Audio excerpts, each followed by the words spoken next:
वंदे मातरम साथियों, मैं अतुल दुबे स्वदेशी भारत अभियान से। पिछला वीडियो हमने शेयर किया था संस्कार शाला के ऊपर। तो हमें बहुत सारे साथियों ने सवाल पूछा कि संस्कार शाला शुरू करने के लिए क्या क्या करना होगा। तो हमने कुछ बिंदु तैयार किए हैं कि संस्कार शाला शुरू करने के लिए हमें क्या क्या करना है। देखिए, संस्कार शाला शुरू करने के लिए हमें 4 मुख्य बातों पर ध्यान रखना होगा। पहला तो हमें संस्कार शाला शुरू करने के लिए गुरु की ज़रूरत है। दूसरा, शिष्य की ज़रूरत है, यानी बच्चों की ज़रूरत है। पाठ्यक्रम और सामग्री की ज़रूरत पड़ेगी। और चौथा जो है, जगह की ज़रूरत पड़ेगी। तो 4 मुख्य चीज़ें हैं। अगर आप संस्कार शाला शुरू करना चाहते हैं तो 4 मुख्य चीज़ों की ज़रूरत पड़ेगी। तो गुरु जो है, पहले हम बात करते हैं गुरु यानी शिक्षक। तो गुरु आप खुद बन सकते हैं या कोई भी आपके गांव में जो गुरु बनने की जिसके अंदर क्षमता है, काबिलियत है, उसको आप बोल सकते हैं। तो गुरु के कुछ लक्षण हमने इसमें दिया है कि भाई गुरु जो बन रहा है, जो संस्कार शाला में गुरु या शिक्षक बनेगा, उसके लिए क्या ज़रूरी है। जैसे कि पहला तो उसके पास समय होना चाहिए। महीने में 1 दिन से महीने में कम से कम 1 दिन और ज़्यादा से ज़्यादा 4 दिन, मतलब ज़्यादा से ज़्यादा कितना भी दिन वो दे सकता है। तो सबसे पहला महत्वपूर्ण है कि उसके पास समय होना चाहिए। और याद रहे कि 50 दिन तक का उसको पाठ्यक्रम पूरा ही करना होगा, तभी आप संस्कार शाला शुरू कीजिए। अगर 50 दिन का पाठ्यक्रम आप पूरा नहीं कर सकते तो संस्कार शाला नहीं शुरू कीजिए, क्योंकि आधे अधूरों पे छोड़ के जाएंगे तो उसका महत्व कम हो जाएगा लोगों के निगाह में। दूसरा, संकल्प होना चाहिए। तीसरा, लक्ष्य होना चाहिए कि हम जो पढ़ा रहे हैं क्यों पढ़ा रहे हैं। स्वाध्याय, यानी देखिए जो गुरु होगा उसको स्वाध्याय करना बहुत ज़रूरी है, क्योंकि सारी सामग्री आपको किताबों के माध्यम से या यूट्यूब के माध्यम से या फिर वीडियो के माध्यम से आप तक पहुंचेंगी। तो आपको खुद स्वाध्याय करना होगा, पढ़ना पड़ेगा, समझना पड़ेगा, फिर जाके बच्चों को पढ़ाना है। आचरण आपका अच्छा होना चाहिए। स्वदेशी का ज्ञान आपको होना चाहिए, योग आपको आना चाहिए, प्राणायाम आना चाहिए। आपको भेदभाव नहीं होना चाहिए, क्योंकि ये किसी जाति विशेष के लिए नहीं रहेगा। ये ब्राह्मण, क्षत्रिय, वैश्य, शूद्र, जो भी दलित आदि जो भी जातियाँ हैं, ये संस्कार शाला सबके लिए है। क्योंकि हम भारत का निर्माण कर रहे हैं, किसी व्यक्ति, किसी जाति का निर्माण नहीं कर रहे हैं। नशा नहीं होना चाहिए, व्यसन नहीं होना चाहिए, राष्ट्रहित उसके लिए सर्वप्रथम होना चाहिए। पढ़ाने में रुचि सबसे महत्वपूर्ण है। पढ़ाने में रुचि, अगर उसको पढ़ाने में रुचि नहीं है तो सिर्फ वो 2 घंटे आएगा, टाइम पास करके इधर उधर करके चला जाएगा, उससे कुछ मतलब नहीं होगा। लालच नहीं होना चाहिए कि भाई देखिए ये संस्कार शाला निःशुल्क चलने वाला है, तो आपके अंदर ये लालच नहीं होना चाहिए कि बच्चों के माता पिता कुछ आपको दे। तो यहाँ पे कोई भी आपको कुछ मिलने वाला नहीं है। बच्चों के माता पिता अगर आपको कुछ देंगे भी, या तो जो ज़रूरत के सामान हैं बच्चों के लिए वो देंगे, या तो किसी सामाजिक कार्य के लिए आपको देंगे। लेकिन आपको व्यक्तिगत यहाँ पे कोई आर्थिक लाभ नहीं होने वाला है। ये संस्कार शाला से आपके अंदर चिड़चिड़ापन नहीं होना चाहिए, साफ सफाई से आप रहें। प्रबंधन क्षमता, यानी कि पूरा मैनेजमेंट आपको संभालना आना चाहिए। सेवा भाव होना चाहिए, धैर्य और उत्साह।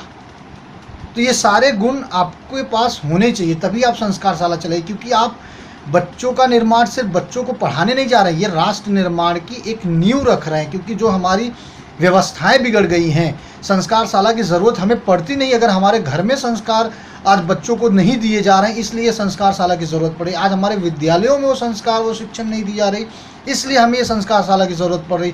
आज हमारे समाज में वो चीज़ें नहीं रह गई हैं, इसलिए हमें ये संस्कार शाला की ज़रूरत है। यानी कि आप 3 जगहों की कमियों को पूरा करने के लिए संस्कार शाला चला रहे हो। तो इसलिए आपके अंदर बदलाव होना बहुत ज़रूरी है। आप खुद गांव के आदर्श हो, क्षेत्र के आदर्श हो, मोहल्ले के आदर्श रहो।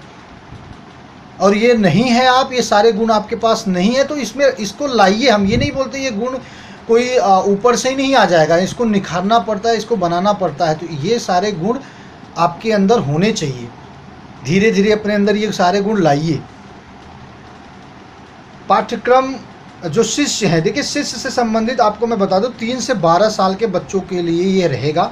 आपके गांव मोहल्ले के बच्चे हो सकते हैं, सरकारी विद्यालय के बच्चे हो सकते हैं, गरीब झुग्गी झोपड़ी के बच्चे हो सकते हैं। तो तीनों जगहों के बच्चों को आप लेकर ये संस्कार शाला शुरू कर सकते हैं। पाठ्यक्रम सामग्री जो है वो आपको मिल जाएगी।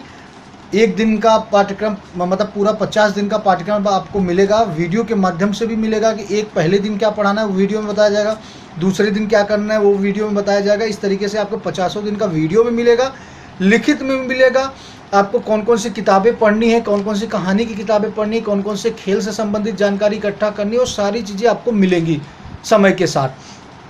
तो ये पाठ्यक्रम हो गया। जगह अगर हम आपसे कहें तो या तो आप सार्वजनिक जगह लीजिए, या मंदिर हो गए, बहुत सारे मंदिर है जहाँ पे पर्याप्त जगह होता है, अगर सही उपयोग कहें तो मंदिर हो गया। बहुत जगह गांव में तो आप अगर देखेंगे तो कोई हॉल हो गया, या किसी का बरामदा, दलान, या बहुत सारी चीज़ें गांव में शब्द कहते हैं, या किसी पेड़ के नीचे जो जहाँ पे अच्छा जगह है वहाँ पे आप ये संस्कारशाला चला सकते हैं। महीने में 1 दिन या सभी रविवार, या आप जैसा भी आपके पास समय है ये चला सकते हैं। इसमें कोई उम्र की सीमा नहीं है। हाँ, जो पढ़ाने वाला हो बंदा वो 18 साल के ऊपर ही होना चाहिए, उससे नीचे नहीं होना चाहिए, क्योंकि अगर 18 साल के नीचे आप हैं तो बहुत कम संभावनाएं हैं कि आप ये सारी चीज़ों को मैनेज कर सकें। देखिए, एक बात हमेशा याद रखिएगा कि आप राष्ट्र निर्माण के लिए बच्चों को तैयार कर रहे हैं, समाज निर्माण के लिए बच्चों को तैयार कर रहे हैं। 3 क्षेत्रों में जो कमियां हो रही हैं, पहला हमारे परिवार में वो संस्कार, वो शिक्षण नहीं दी जा रही जो बच्चों को देना चाहिए। 12 साल क्षमा चाहेंगे, परिवार में 0 से 5 साल तक के बच्चों को जो संस्कार, जो चीज़ें सिखाई जानी चाहिए और उसकी कमी है, इसलिए हम संस्कारशाला चला रहे हैं। विद्यालयों में जो बच्चों को सिखाया जाना चाहिए आज वो नहीं सिखाया जा रहा है, और जो समाज में पहले होता था कि हमारे गांव में, समाज में, मोहल्ले में लोग सिखाते थे, अच्छी अच्छी शिक्षाएं देते थे, वो भी आज नहीं हो रही। इसलिए हम ये संस्कारशाला चला रहे हैं।